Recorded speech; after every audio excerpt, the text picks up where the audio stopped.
और जैसे दर्शन हुआ कि यज्ञ मंडप में मेरे पति के लिए कोई भाग, कोई स्थान नहीं बना है। पिता के घर में पति का अपमान मां सती बर्दाश्त नहीं कर पाई। गोस्वामी जी कहते मां का पूरा शरीर क्रोधाग्नि में भड़क उठा। मां डपट पड़ी। मां ने कहा, हे देव मुनि ऋषिगण, इस सभा में बैठकर जिसने जिसने मेरे पति की निंदा की है अथवा कान से निंदा को श्रवण मात्र किया है, आप सबको दंड मिलेगा। मर्यादा कहती है जिस सभा में संत की, शंभु की और श्री हरि की निंदा हो रही हो, यदि अपने भुजाओं में शक्ति और सामर्थ्य है, उसी क्षण निंदा करने वाली की जीवा काट दो। यदि शक्ति नहीं है तो कान बंद करके सभा से चले जाओ। मेरे पति केवल मेरे पति नहीं है, शंकर जगत के पिता हैं, और आज इस मंदमती मेरे पिता ने मेरे पति का अपमान किया है। आज के बाद मैं इसकी बेटी के रूप में जीवित नहीं रहूंगी। इतना कह के सती मैया ने दाहिने पांव के अंगुष्ठ से शरीर में योगाग्नि को प्रज्वलित कराकर अस्तक ही जो गया कि तनुरारा भयं सकल मकहातारा, भयं सकल मकहातारा, भयं सकल मकहातारा। मां का शरीर योगाग्नि में दहकने लगा। नारद जी जाकर भगवान शंकर को बताए। बाबा को क्रोध आया, जटा से केश निकालकर फटके वीरभद्र प्रकट हुए। बाबा ने वीरभद्र को कुपित करके भेजा है।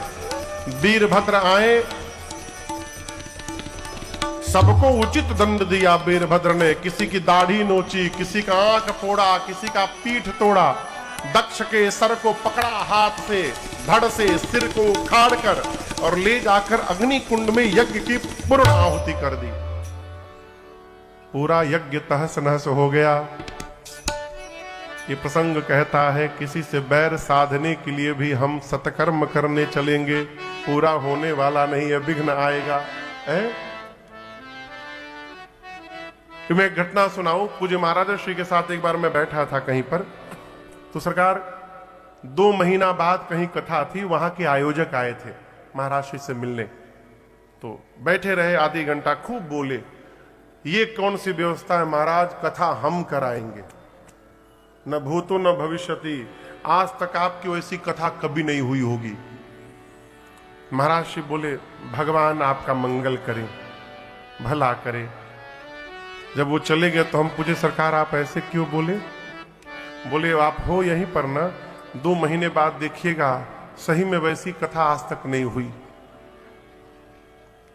9 दिन सरकार आयोजन समिति के सारे लोग बाल्टी लेके पंडाल से दिन भर पानी निकालते थे।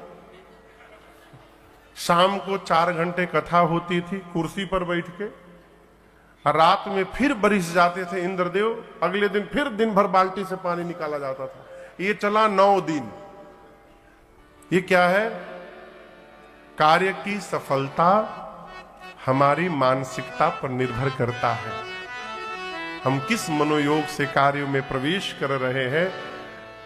बाबा के गणों ने यज्ञ को विध्वंस कर डाला। बाद में भगवान श्रीहरि को बुलाकर यज्ञ की रक्षा की गई। क्यों? यज्ञ नारायण स्वरूप है।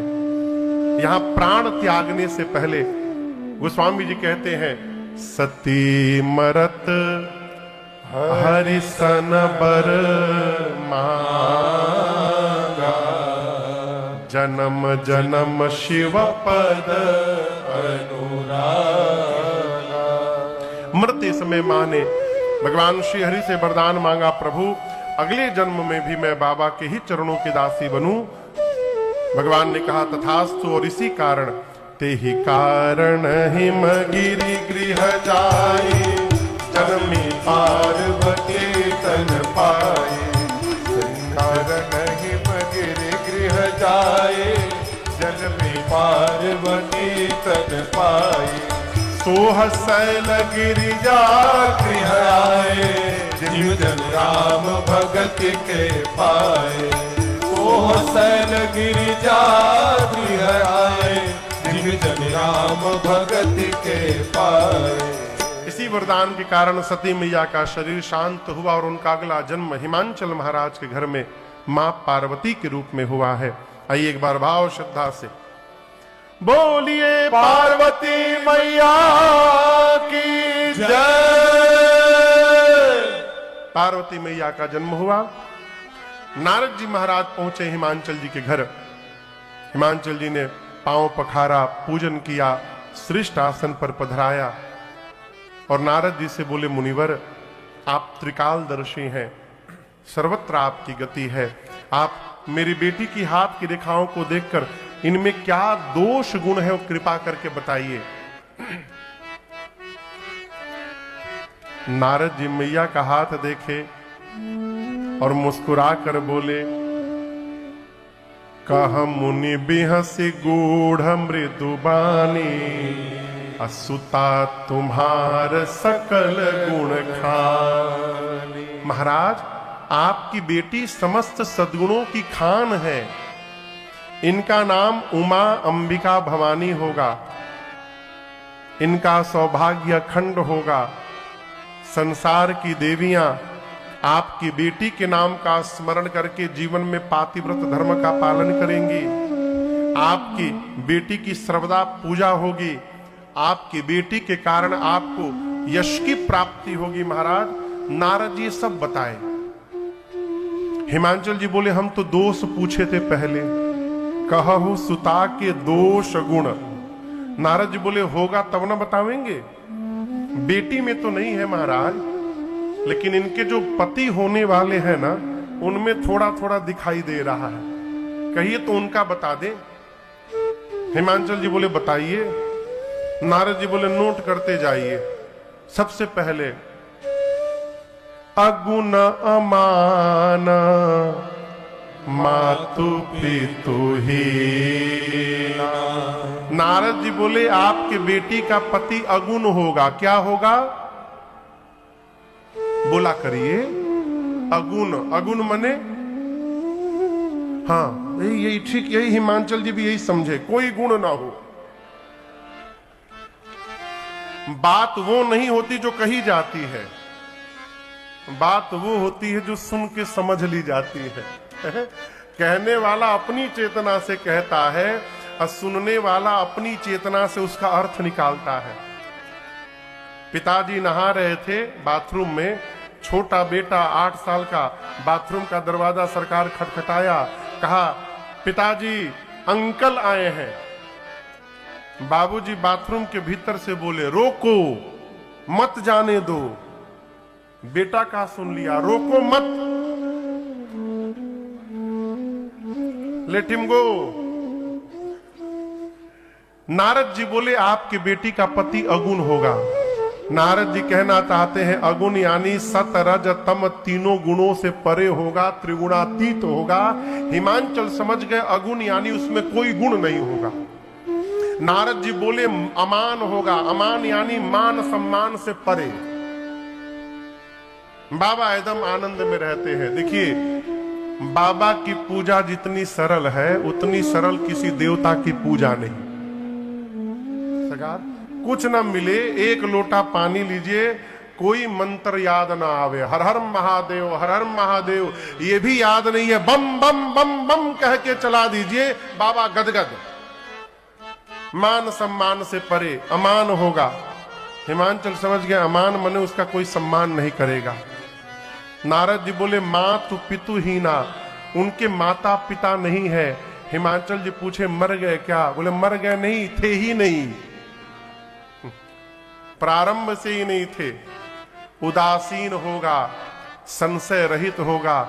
हिमांचल जी सर पकड़ के बैठ गए। बोले, क्या बोल रहे हैं आप? नारद जी बोले, असली तो अभी बोला ही नहीं हूं।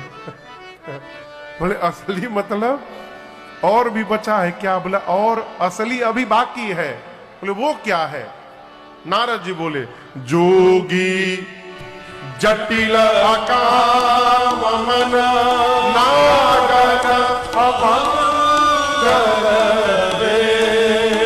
अस स्वामी यही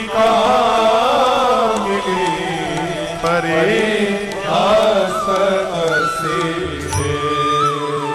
नारद जी बोले, आपके बेटी का पति जोगी होगा। जोगी समझ रहे हैं ना? आप समझिए, आप अपने लड़की के लिए लड़का देखने गए किसी के घर में, लड़के घर में आप बेटा देखने गए, लड़का देखने गए, बाहर चाय पी रहे हैं, तब तक लड़का जोगी का वेश बना के सारंगी लिए बजाते हुए निकले। आप विवाह का बात करिएगा कि भागिएगा वहां से। नारद जी बोले आपकी बेटी का पति जोगी है, उसकी विशाल जटाएं हैं। हिमांचल जी बोले अरे बाप रे बाप। नारद जी बोले असली अभी नहीं बताया हूं। हिमांचल जी बोले इसके बाद का बचा है? नारद जी बोले नंगा रहता है, कुछ नहीं पहनता, नगाना अमंगल वेश बनाकर घूमता है। ये सब मैं अपने मन से नहीं बोल रहा हूं, आपकी बेटी की हाथ की रेखाएं ऐसा बता रही है। हिमांचल जी नारद जी को थोड़ी किनारे ले गए, जाकर बोले कोई उपाय है? हिमांचल जी नारद जी पूछे कैसा उपाय? हिमांचल जी बोले दूल्हा बदलने का कोई उपाय रखे हैं आप? नारद जी बोले कह मुनि सहिमवंत सुनु, जो विधि लिखा देव दनुज नर नाग मुनि को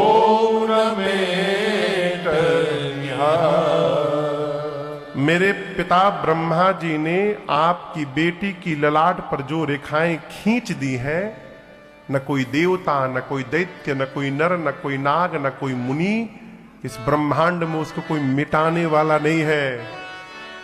लेकिन एक बात कहें हिमांचल जी, जे जे बर के दोष बखाने, ते सब शिव पहि मैं अनुमान। मैंने जो जो लक्षण वर के बताए हैं, ये सारे के सारे लक्षण केवल और केवल शंकर जी में विद्यमान है। और हिमांचल जी, यदि आपकी बेटी का विवाह भगवान शिव से हो गया तो आपकी बिटिया का कल्याण हो जाएगा। हिमांचल जी पूछे ये संभव कैसे होगा? नारद जी बोले यही बताने के लिए यहां पर आया हूं। जो तप करे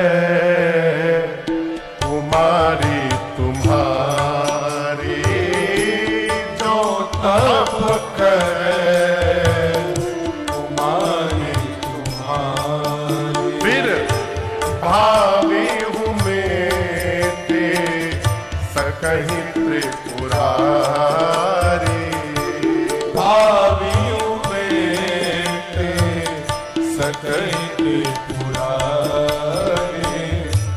यद्यपि बर अनेक जग माही, यद्यपि बर अनेक जग माही, परंतु एहि कह शिव तजे दूसर नाही, एहि कह शिव तजे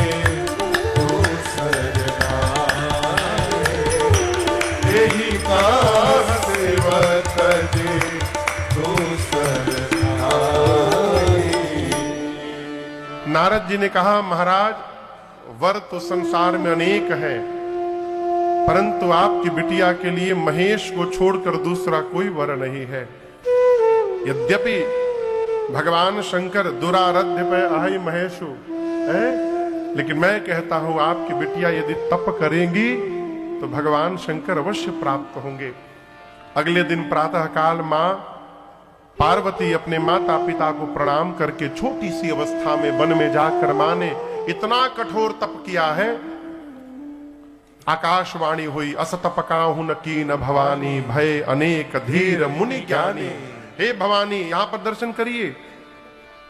अभी पार्वती जी भवानी नहीं हुई है सरकार, अभी वो पार्वती है, शैलजा है, उमा है, भवानी नहीं है। भवानी कब होंगी? जब भव यानी भगवान शिव की अर्धांगिनी बनेंगी तब भवानी होंगी। लेकिन यहां आकाशवाणी ने क्या कहा? असतप काहु न कीन्हा भवानी।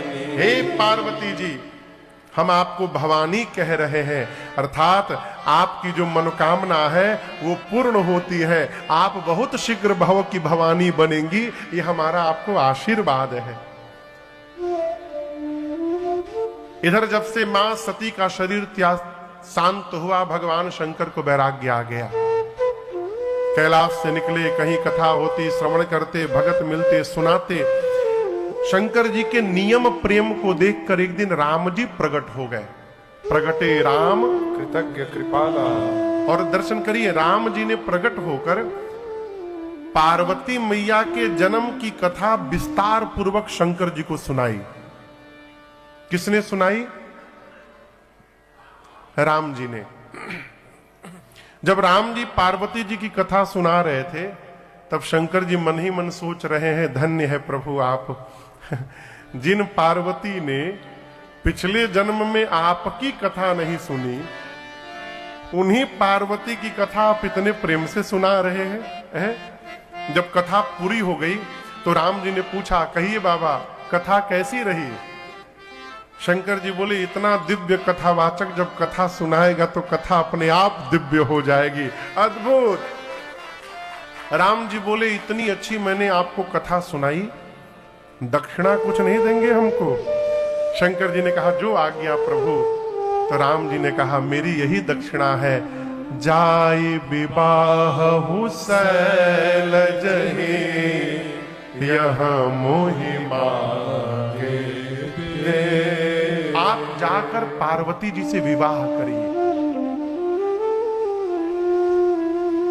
शंकर जी ने कहा, प्रभु आप जो कह रहे हैं उचित नहीं है, परंतु माता पिता सदगुरु और स्वामी के वचन पर उचित अनुचित का विचार नहीं करना चाहिए, उसका पालन करना चाहिए। इसलिए हे नाथ, आज्ञा सिर पर नाथ तुम्हारी, आपकी आज्ञा सिरोधारी है। राम जी अंतर ध्यान होकर गए। शंकर जी ने मन में विचार किया कि इन पार्वती ने पिछले जन्म में मेरे भगवान की परीक्षा ली थी, अब इस जन्म में जब तक मैं इनकी परीक्षा नहीं लूंगा मैं विवाह नहीं करूंगा। तो शंकर जी ने सप्तऋषियों को बुलाकर पार्वती जी की निष्ठा का परीक्षण करने के लिए भेजा।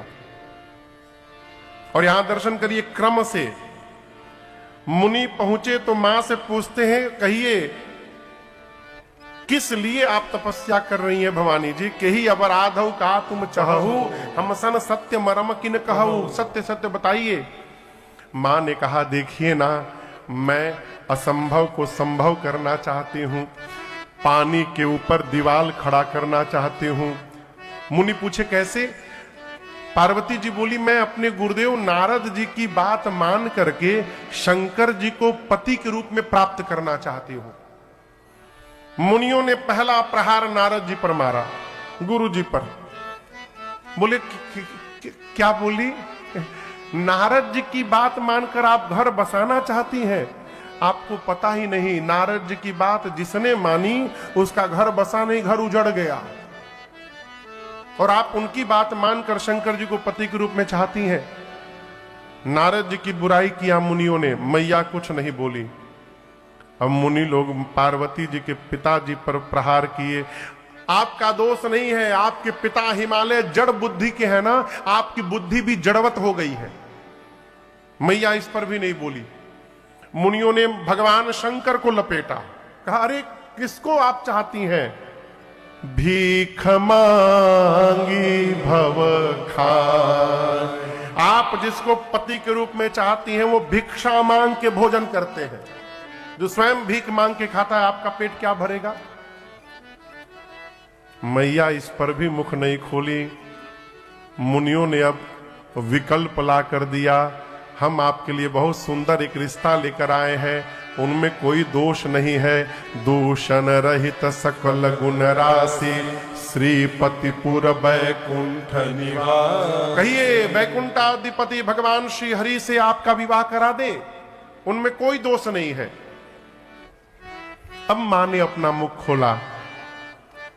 मां बोली, देखिए आप लोग कह रहे हैं कि गुरुजी मेरे नारद जी की बात मानूंगी तो मेरा घर उजड़ जाएगा।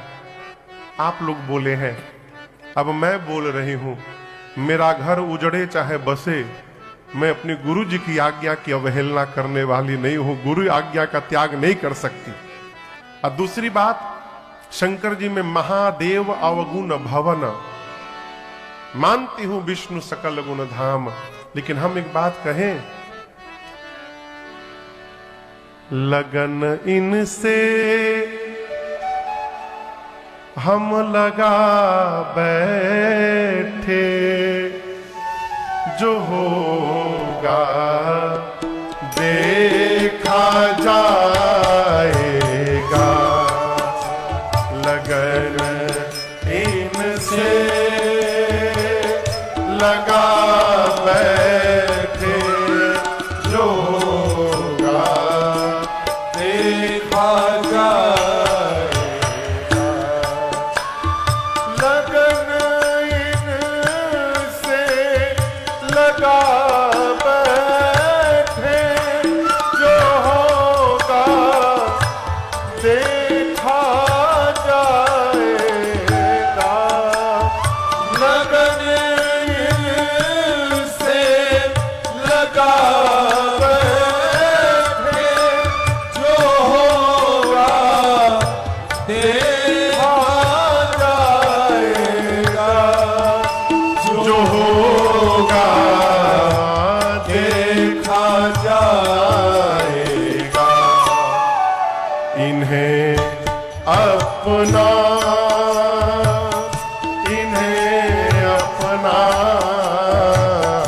इन्हें अपना बना बैठे, जो होगा देखा जाएगा।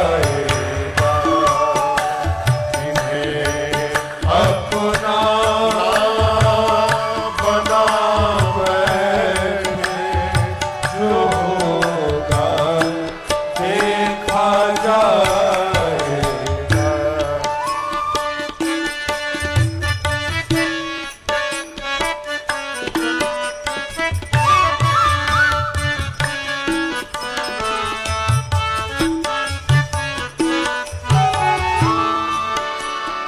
कभी दुनिया से डरते थे, तो छुप छुप याद करते थे। कभी दुनिया से डरते थे, तो छुप छुप याद करते थे। तो छुप छुप याद करते थे। अब शर्म हम बेच खा बैठे, शर्म हम बेच खा बैठे, जो होगा देखा जाएगा।